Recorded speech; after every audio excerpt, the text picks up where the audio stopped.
if I fall off, I love you. Okay. Well, hello. This is a whole different perspective. I'm not used to it.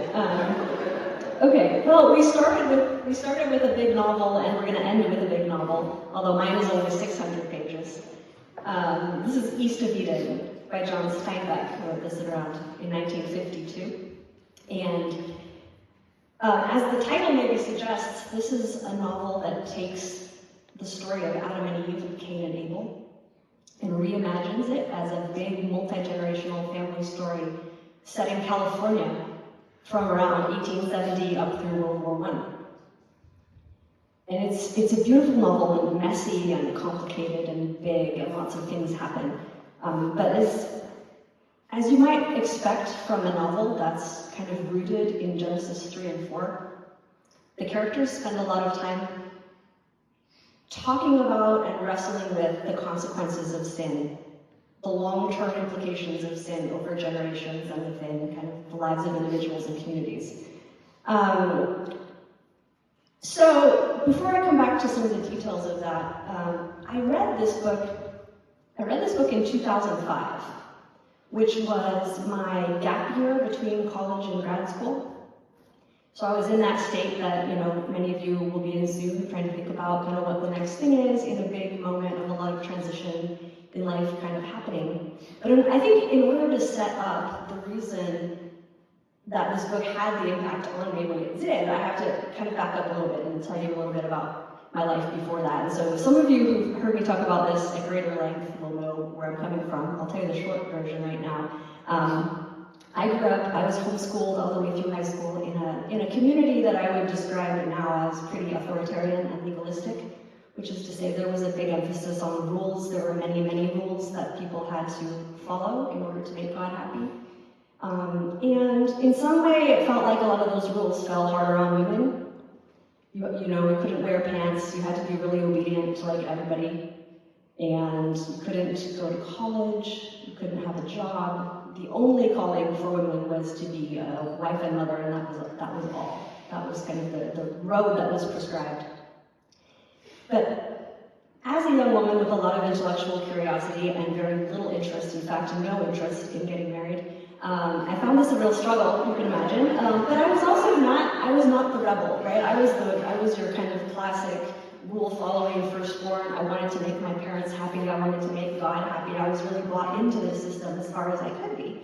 And I was trying really hard to follow all of these rules. But at a certain point, you end up feeling kind of stuck when there's like, well, what else, what am I supposed to do with my life in this context? And I think after a while, my parents also kind of recognized there wasn't an obvious exit strategy. So they were like, okay, I guess you can go to college if you go to like a safe Christian college. Where you won't get too corrupted by all those things that happen to you at college. So I went to a safe Christian college and I thought through a lot of things. And in college, I think I did what many of you do, which is I encountered a lot of big ideas. I encountered a Christian world that was a lot bigger than the one I was familiar with, and I worked through a lot of these issues kind of intellectually, and I distanced myself from a lot of the things in my past. Never in a sense of like, I'm a rebel and I'm going to throw it all out, but just like thinking through it and kind of deciding, you know what, I think that it's okay with God if I wear pants. I think it's okay with God if I choose my own spouse. I think it's okay with God if I go to college and pursue a career and have a job and things like that, right? So, and I'd also so this is kind of building up to this year after college where I had decided to go to graduate school. I was applying to graduate schools. Brooks and I were not engaged yet, but we were kind of, talking about that, moving in that direction. And yeah, I think I hadn't quite started exploring, we hadn't really discovered Orthodoxy yet, but we were starting to be interested in thinking about the historic church. So a lot of things were moving in, it felt like good directions. I felt like I had come to peace with some of the issues of my adolescence and childhood, and I had kind of come to a point where I was happy with where I was going moving forward. And maybe another kind of layer on all of that, though, was that also while I was in college, I think maybe it was my junior year, my parents separated and then got divorced in a pretty messy, drawn-out scenario in which my mother, for many reasons that I fully understand, felt that she couldn't take it anymore. And left my father, left her faith, put all my little sisters into public school. She was done. I respect a lot of the reasons why she was done, but it was hard on everybody at the time.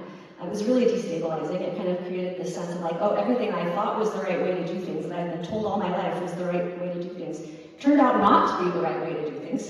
So what do I do now? I'm about to head into my own adult life and suddenly realize I don't have a good model for how to make decisions, and I'm not sure I know how to do anything. That's where we were, right? We're kind of moving forward. So, I read this book because it was a great book, and I also liked very long novels. So I was reading this, and the second half of the novel focuses particularly on the Cain character, whose name is Cal in the novel. And he's a very, he's the rebel child, as you can imagine. He's the bad boy. James Dean plays him in the movie. The movie's not very good, but James Dean plays him.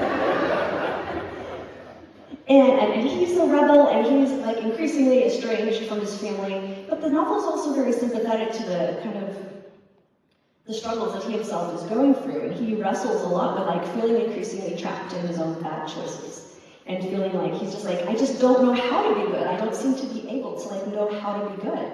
And he kind of gets, well, my mother was bad, and I have her blood, so I must be kind of doomed to also be bad.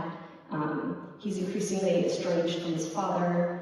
He doesn't kill his brother directly, but he's responsible for kind of sequence of events that results in his brother's death. So he's like, I killed my brother, my father won't even look me in the eye. I have this, I'm just, God has given up on me. I'm just, I guess I'm just bad. I guess that's it. I guess I'm just bad. I'm going to spoil the novel for you right now. I'm a little sorry, because I have to jump to the very, very end. And this is increasingly kind of intensified, this sense of estrangement, as the novel goes on. And at the very end, Cal's father, whose name is actually Adam in the story, has had a stroke and can't speak or move his hands, and they don't know if he has moments or days to live or whatever. Everybody's holding their ears over here. Is something wrong with the microphone? I don't think they don't want to spoil it. Oh, they don't want to spoil it. I'm sorry. I was like, I wasn't sure if this was too loud. Sorry. Okay, so here's the moment. You're reading this, and there's this kind of character who's a sort of a prophetic character who's always been kind of speaking to these characters and helping them as they wrestle through these issues. And he's talking to Cal, and he's like, Cal, you have to go to your father. You have to go to him, go to him. And he says, can you think that whatever made us would stop trying? The person that made you isn't going to stop trying, go. And then he goes and speaks to the father, who's in this kind of comatose state. He's like, look, your son is here, your son has come to you. He needs you, he needs your blessing. Can you please just speak to him? Can you bless him? Can you set him free? I was sobbing through the last 10 pages of this. I've never cried so hard at the end of a book in my life. And he gets to the very end, and the father manages to move his hand a little bit, and he says one word. And the one word is a Hebrew word from Genesis 4 that the characters have been debating all throughout this novel, but it's come to stand for, it to mean you may, in the sense of you may triumph over sin, you have the capacity, you have the freedom. And that's his last word, and that's the end. That's right there, the last word. I don't think I've ever cried so hard at a book in my life. And I nowadays I cry at everything. But back then I was very emotionally buttoned up, and that just didn't happen. It felt so redemptive that it hurt me. And I couldn't really articulate why. I just thought, this is a great book. And it wasn't until a lot later that I was able to articulate this and recognize that for the spiritual experience that it was. Because the thing is, I didn't identify with this character while I was reading it, right? I was not the rebel child. I never killed my brother. I was not estranged from my parents, right? Any of that.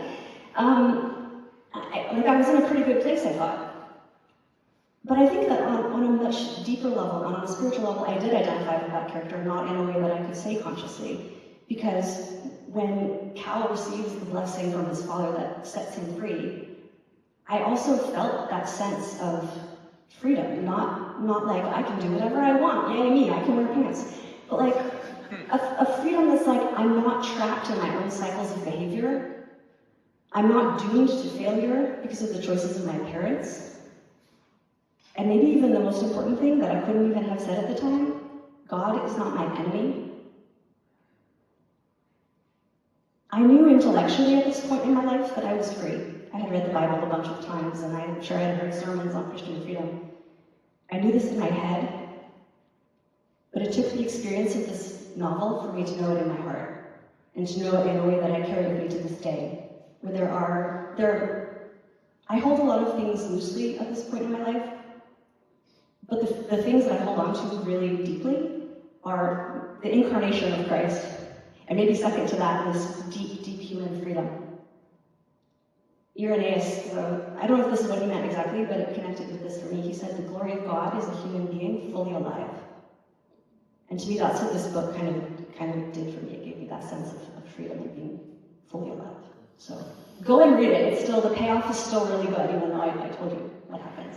So thank you.